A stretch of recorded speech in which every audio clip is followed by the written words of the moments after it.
15 and 10 minutes for the presentation answers. Your time starts now. Good evening, everyone. I'm Ramesh.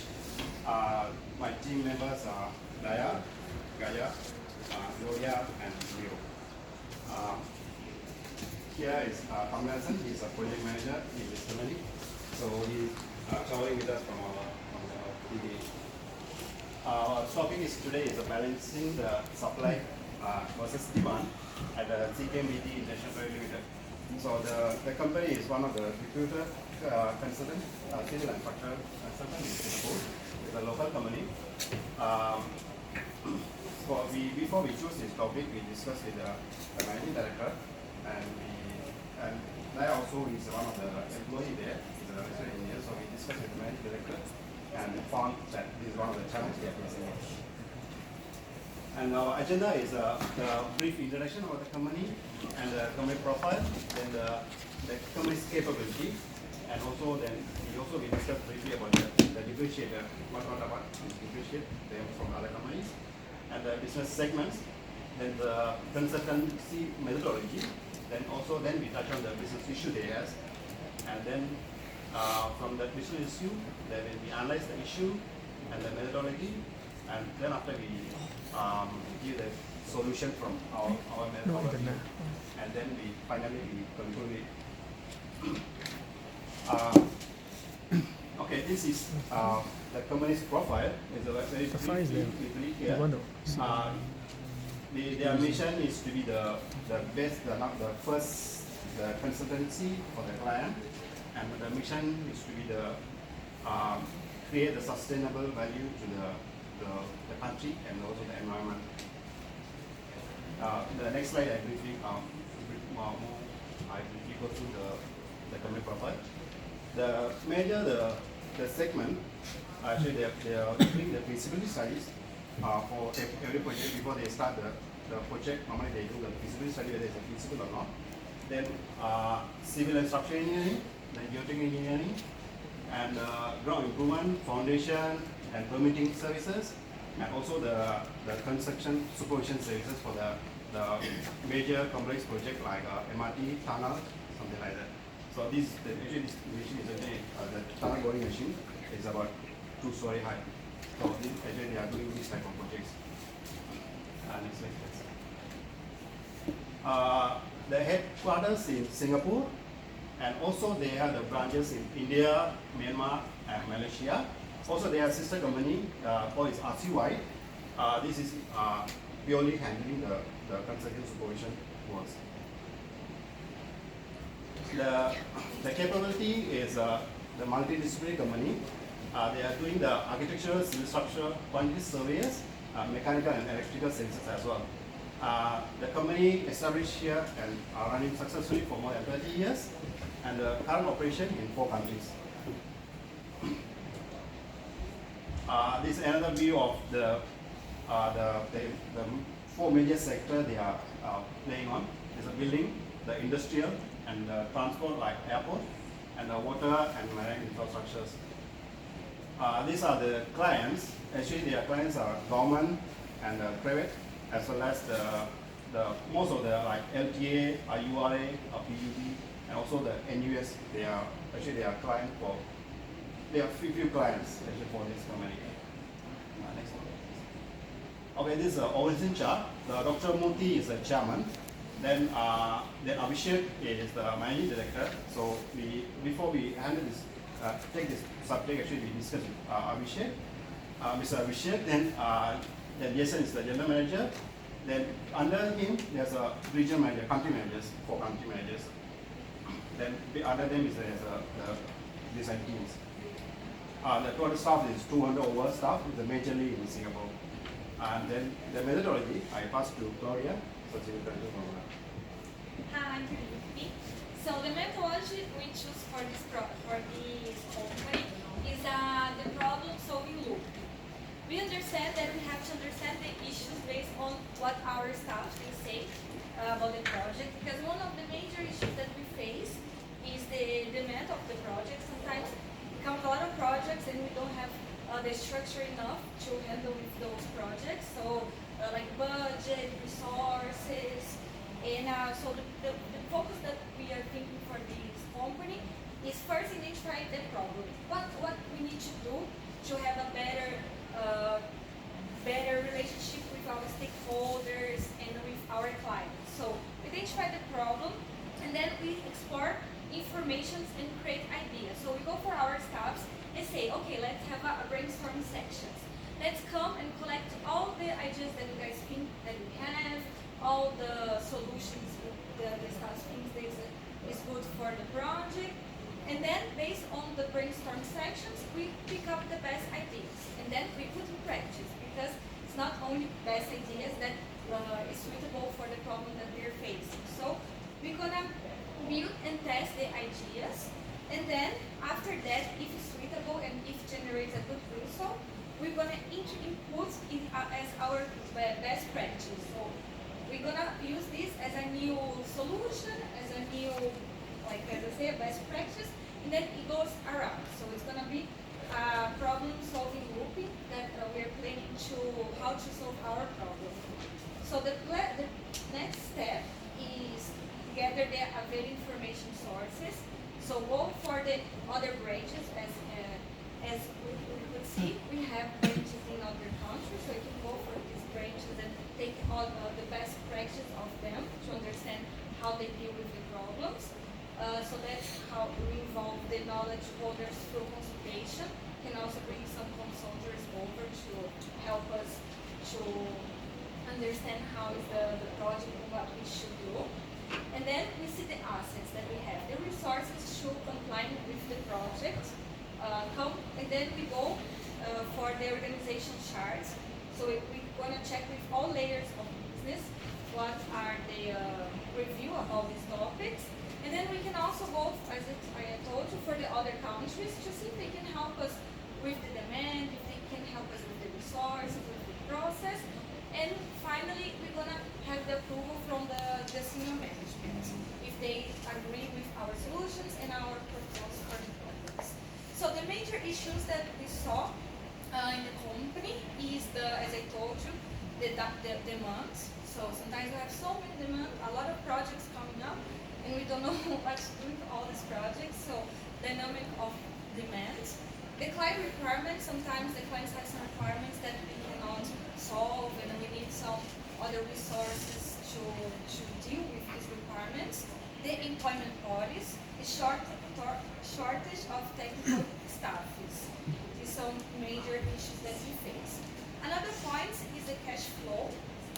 Sometimes the payment from clients is an issue, payouts to suppliers, and also salary to employees. So that's are the main issues that we face during the project. So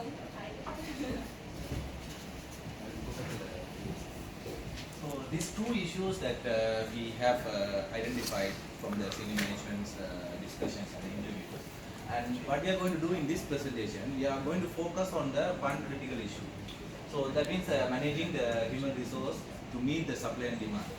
Actually, if you see this, the four items inside are the main causes of this problem. I mean, like the dynamic demand it's changing here and there, and also client requirement it will change time to time, and we need to meet that immediately. So we'll go to the next slide. So to understand the issue one, we just come out, okay, what is going to happen, what's happening to our industry and what is going to happen in the next few years, because that is going to be the focus to our consultation. No point to see what happened previously. So we are expecting the construction industry to grow further. It's not going to decline, it's grow further, and it seems to be more sustainable. So what we are going to have in future also, currently whatever we are facing, we are going to face the same problem. If we don't solve it, it may be end up with the negative side. So go to the next one. If you see Singapore's total population pattern, that Singapore got Singapore citizens around 3.5 million. These are the statistics we take it from the recent Stats website. And you can see there is non-residents and PRs also contributing in the workforce of Singapore. So when we take the CMPD international workforce, that we have around 50-50, around local people are around 50%, and still foreigners holding this civil engineering industry works around 50%, because it's a bit hard work kind of thing. So we need construction workers from other countries to come in and work. So if you see the fluctuation in the recent years, we have taken the recent 5 years, last 5 years fluctuation. The local employment rate and the foreign employment rate is fluctuating. Is not with the, I mean, how to say, like, it's not in a flat manner. Yeah. So that's showing us how that demand and supply is going to fluctuate. So this problem is exist. And if you see, to recruit a foreigner to a job, we have to meet a lot of problems that longer recruitment process. The process may take longer period than normal recruiting a local staff. And if you want to employ a local staff, we are facing a shortage of people to come out for this job.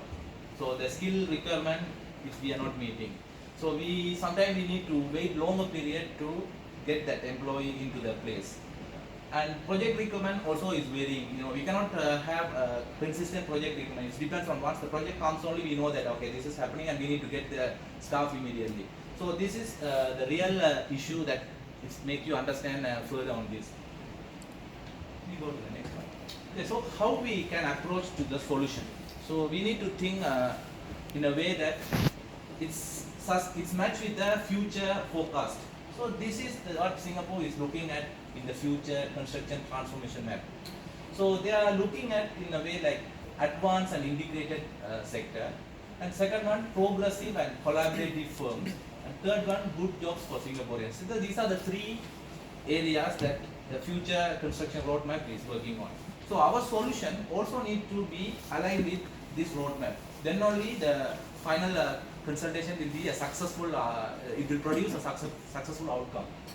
So if you see the global trends, is coming out with the digital evaluation, rapid urbanizations and climate change kind of thing. So this is internationally also happening. So based on that, we come out with a few solutions. There are 5 solutions we have come out. One is virtual office. Second one is outsourcing. Third one is standardization. And fourth is joint venture. And productivity enhancement by the technology is the fifth. So these 5 solutions, I mean, we found as a feasible one, and we need to work further in detail to understand this solution, how it's feasible to the company. So we'll go to the first one. So the virtual office is the one you no need to employ a staff straight away to the company to work physically. So since our company has branches in other countries, all these employees will be connected through the virtual office. And people from Singapore or Singaporeans or from outsourced people, I mean, like it's not outsourced, people are sitting outside the country or they are the expert, they can join through this virtual system. How this virtual office is working? It's going to be a centralized computerized system that will make you feel connected to the office with all your necessary documents, and they can deliver the jobs like designs of one of our main scope is design job and drafting, CAD, modeling. All these things can be done virtually sitting by somewhere else and deliver the jobs. So it solved the problem of recruiting the people immediately or longer period. And whenever we need people, we can do hire and fire. So if you see, this virtual office can attract more talents who can work from anywhere, anytime, and hire and fire based on the demand and supply. Minimum limitation by employment procedures. So these 3 can solve this one of our major issue. The second one, the Gajan return. Thanks, Sayam. Good evening, everyone. So the second solution is outsourcing. Outsourcing is a common concept in the IT sector and other industries. So we can have many advantages, cost advantages. Efficiency can be improved. We can focus on the 4 areas rather than outsourcing for the routine process. We can save on the infrastructure. We don't need to pay the rental and leasing.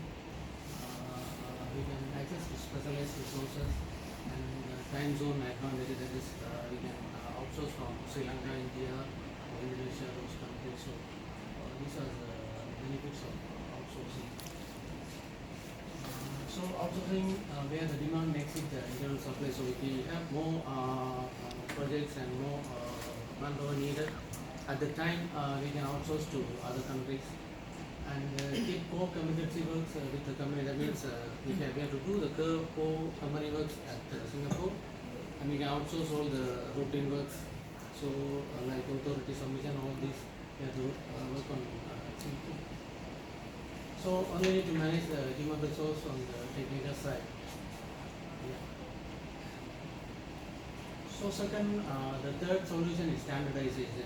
Standardization means because we are doing designing buildings, tunnels, water retention structure, those kind of things, but we don't have to do from the beginning everything. So we have to standardize. We can standardize and make it simple. So this is one of the solutions we can suggest. So this simplify and rearrange the process flow, optimization of the resource usage, internal human resource sharing between the project teams, internal the individual project manager. That means we can have a few teams that whenever the one team is having overloading, we can share the other workforce with the other. So these basic idea of standardization, that is short, set in order, sign, standardize, and sustain. The rest, Leo will continue. Leo is not here, so Taya will. So the number 4 solution, next solution. Yeah, it's joint ventures. Forming joint ventures with other similar companies. Because this is one of the current trend that company expansion that we have studied in business also. So it's help us to share the resources with another company. And it also may have some shortcomings, but generally it works. There are big projects like Changi Airport 5, Terminal 5. There are 3 big companies joint venture together and they are delivering the design job. And also, it's some resources we no need to invest the money on that, and we can share from the other company. So it's joint venture has benefits in different ways also. Solving this manpower balancing problem, while it's also generating some other benefits and expert sharing experience also. If you see, these are the joint ventures benefit that how is helping like project equity and success shareholder shares and joint they're taking the risk, sharing the risk. So joint venture is actually one of the best and many companies are now looking forward to use this opportunity to solve many problems. And number 5 is productivity enhancement by the technology. Actually, manpower is the issue, right? So how we can replace this manpower is like either you enhance the productivity or adapt the technology to enhance the productivity or capability development, individual capability development. So it's the Singapore government itself is helping to invest this kind of projects. Whenever a company is coming out with this kind of proposal, they are investing the money. So these are the 3 areas that BCA is looking at it. And workforce development is under workforce, how to train and upgrade. And technology adoption, if you can cut down the manpower by introducing a machinery, then BCA is sponsoring up to 60% of the money. So it's a good deal that we can cut down the manpower by digitalizing or like industrial, using the machinery to replace the manpower. So how it works? You can see that this first photo is just showing that while 3% is running, one robot is running faster than that. So how it works in our industry, CKMBD industry, you can see the inspections can be done with a drone. So instead of 5% go and inspect everywhere, the drone can deliver the job. You can take photos and while sitting at your office, or you can even connect to the virtual office, somebody is sitting somewhere else and reading this and can do the inspections. And you can see so far we are using the manual writing for the inspection kind of thing and filling the forms and all. It's automatically done from the kind of iPad. You just straight away click. So those kind of technology adventures can solve this problem. So in conclusion, managing human resource is really a challenge in dynamic environment. It's common to all the companies, not only for the CKMBT. And we have recommended 5 solutions with the possibilities, and evidence also we have provided. And detailed analysis and the process plan to be done during our individual assessment based on the company's suggestion. We are submitting this to the company high management, and they may have some recommendations. So with that, we will further work on it and do the process map to solve this problem. And we'd like to, there are some reference we took it from the government authorities and some book. And at the final slide, we'd like to thank Mr. Tamil, Senior Project Manager from CKMBT, today here with us. And now we'd like to hear from him and all the colleagues. And Dr. Oswami, if you have any. I agree with all the issues and solutions. My question, when it comes to outsourcing, right? When it comes to outsourcing, right?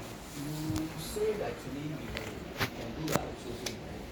You cannot like go for all the jobs.